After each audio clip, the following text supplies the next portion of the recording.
Students, Hindi की class को शुरू करते हैं। UGC net Hindi class. Question है आपका, इनमें से प्रसाद के द्वारा रचित महाकाव्य कौन सा है? तो प्रिय प्रवास, कामायनी, उर्वशी। प्रसाद जयशंकर प्रसाद के द्वारा। प्रिय प्रवास तो आपका अयोध्या सिंह उपाध्याय हरिओद के द्वारा है, और कामायनी तो जयशंकर प्रसाद का ही है, उर्वशी भी। साकेत तो मैथिलीशरण ग्रुप का है। देखो गलत दिया क्वेश्चन, प्रसाद द्वारा रचित महाकाव्य नहीं होना चाहिए, तो नहीं में आपका प्रिय प्रवास आएगा अयोध्या सिंह उपाध्याय हरिओद के द्वारा, और साकेत आएगा आपका मैथिलीशरण गुप्त के द्वारा, और कामायनी और उर्वशी आपके जयशंकर प्रसाद के द्वारा हैं। कामायनी आपका महाकाव्य है, और कामायनी में आपके 15 सर्ग हैं। साकेत भी महाकाव्य हैं, साकेत में आपके 12 सर्ग हैं। और प्रिय प्रवास भी खड़ी बोली का हिंदी में महाकाव्य बोला गया है, लेकिन प्रिय प्रवास में आपके 17 सर्ग है स्टूडेंट्स हैं। तो प्रिय प्रवास में आपके हो गए 17, साकेत में आपके 12 और कामायनी में 15। उर्वशी 1909 में लिखा गया था। फिर है कामायनी महाकाव्य में सर्गों की संख्या पूछी है स्टूडेंट। तो अभी बताया मैंने आपको, कामायनी महाकाव्य में सर्गों की संख्या आपकी 15 हैं। पंथ की छायावादी कृति, पंथ पैसे पल्लव, पंथ पल्लव छायावादी का मैनिफेस्टो कहा गया है इनको। तो पंथ की छायावादी कृति पल्लव है।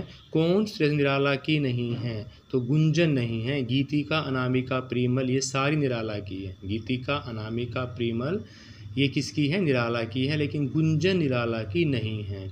महादेवी की कृति यामा है, उर्वशी नहीं है, तुलसीदास भी नहीं है, आंसू भी नहीं है। निहार रश्मि नीरजा, और ये यामा में संकलित की गई है, यानी यामा महादेवी की कृति है। अब सुने वे गुलाब में गुलाब जो है वो पूंजीपति वर्ग का है। गुलाब किसका प्रतीक है? पूंजीपति वर्ग का। हिंदी काव्य मुक्त छंद के प्रवर्तक माने गए हैं। तो मुक्त छंद के प्रवर्तक आपके हैं निराला जी। कौन है? निराला जी हैं। किस कवि को छंद योजना को आलोचक ने रबड़ छंद या केचुआ छंद बोला गया है? निराला ने बोला गया है। छंद योजना को रबड़ छंद या केचुआ छंद किसने बोला गया है? निराला जी ने। सुमेलित करना है क्वेश्चन। जीर्ण बाहु है शीर्ण शरीर, तुझे बुलाता कृषक धीर। यह पंक्ति आपकी कही गई थी जयशंकर प्रसाद जी के द्वारा। इष्टम है अलम अनमोल, हादन ही जीवन का मोल है। यह कहा गया था आपका पंत जी के द्वारा। दुखी पिछली रजनी जीवी चनकता, सुख का नल प्रभात यह बोला गया था आपका महादेव वर्मा जी के द्वारा। बीन बिहूँ मैं तुम्हारी रागनी बिहूँ निराला जी के द्वारा कहा गया था कि बीन बिहूँ मैं तुम्हारी रागनी बिहूँ निराला जी के द्वारा।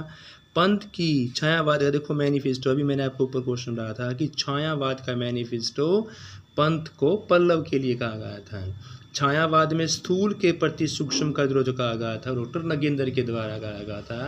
यानी यह परिभाषा किसके द्वारा दी गई थी कि छायावाद स्थूल के प्रति सूक्ष्म का विद्रोह है। यह परिभाषा आपकी डॉक्टर नगेंद्र के द्वारा दी गई थी स्टूडेंट्स। नेक्स्ट है छायावाद का जो प्रयोग है 2 अर्थों में समझना चाहिए, एक काव्यवाद, दूसरा रहस्यवाद। तो इस प्रकार की जो परिभाषा वो आपकी रामचंद्र शुक्ल जी के द्वारा दी गई थी स्टूडेंट्स। इस प्रकार की परिभाषा कि छायावाद का प्रयोग 2 अर्थों में सुनना चाहिए, एक रहस्यवाद, दूसरा काव्यवाद। तो यह परिभाषा आपकी रामचंद्र शुक्ल जी के द्वारा दी गई थी।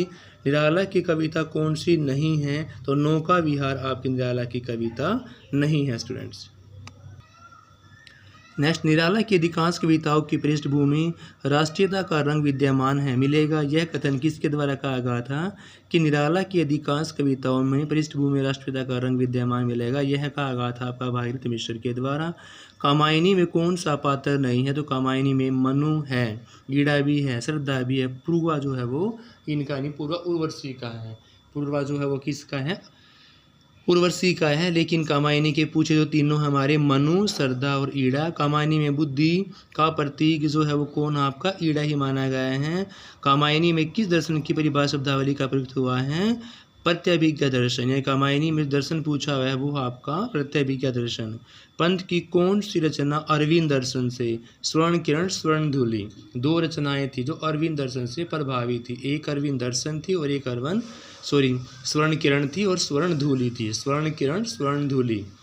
कौन सी कविता पंत की नहीं है? तोड़ती पत्थर निराला की है। तोड़ती पत्थर की इसके स्टूडेंट्स निराला की है, पंत की नहीं है। Option A is right answer. Pant की प्रगतिवादी कविता इनमें से ताज है। पंत प्रगतिवादियों में थे, निराला प्रगतिवादियों में थे, तो पंत के प्रगतिवादी कवि में उनकी कविता जो पूछी है वो क्या होती है आपकी? ताज थी। प्रकृति का सुकुमार कवि किसको? पंत को ही का बोला गया है। पंत को क्या बोला गया? सुकुमार कवि किसका? प्रकृति का। अभी तो मुकुट बंधा था माथे, हुए कल की हल्दी के हाथ, ये पंत के बारे में पंक्तियाँ बोली गई है स्टूडेंट्स। छायावादी कवित्री में शामिल नहीं है, तो छायावादी कवित्रियों में महादेव वर्मा शामिल है। वित्रयी में शामिल नहीं है। त्रयी में महादेव वर्मा शामिल नहीं है। पंत का जीवन काल पूछा हुआ है, तो पंत का जीवन काल 1900 लेकर 1977 तक था स्टूडेंट्स। 1900 से 1977 आरोही क्रम में लगाना है छायावादियों को। तो पहले प्रसाद, निराला, पंत और लास्ट में क्या है गिफ्ट की? महादेवी वर्मा। प्रसाद, निराला, पंत और महादेवी वर्मा। पहले प्रसाद, फिर निराला, फिर पंत और फिर लास्ट में महादेवी वर्मा। इच्छा ज्ञान क्रिया की समझता में क्या प्राप्त होता है? इच्छा ज्ञान और क्रिया की समझता में आनंद प्राप्त होता है स्टूडेंट्स। इनमें छायावादी महाकाव्य कामायनी है।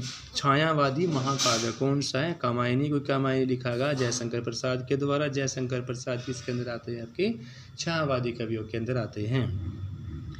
छोड़ ध्रुवों की मृदु छाया, तोड़ प्रकृति से भी माया, बाले तेरे जाल जगत में, कैसे उलझा दूं लोचन। ये पंक्तियाँ किसके द्वारा कही गई थी? तो इस प्रकार की जो पंक्तियाँ वो पंत जी के द्वारा स्टूडेंट से कही गई थी।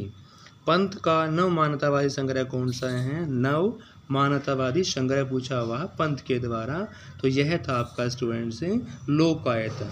पंत का मान्यतावादी संग्रह कौन था स्टूडेंट से? लोकायतन। Thank you students.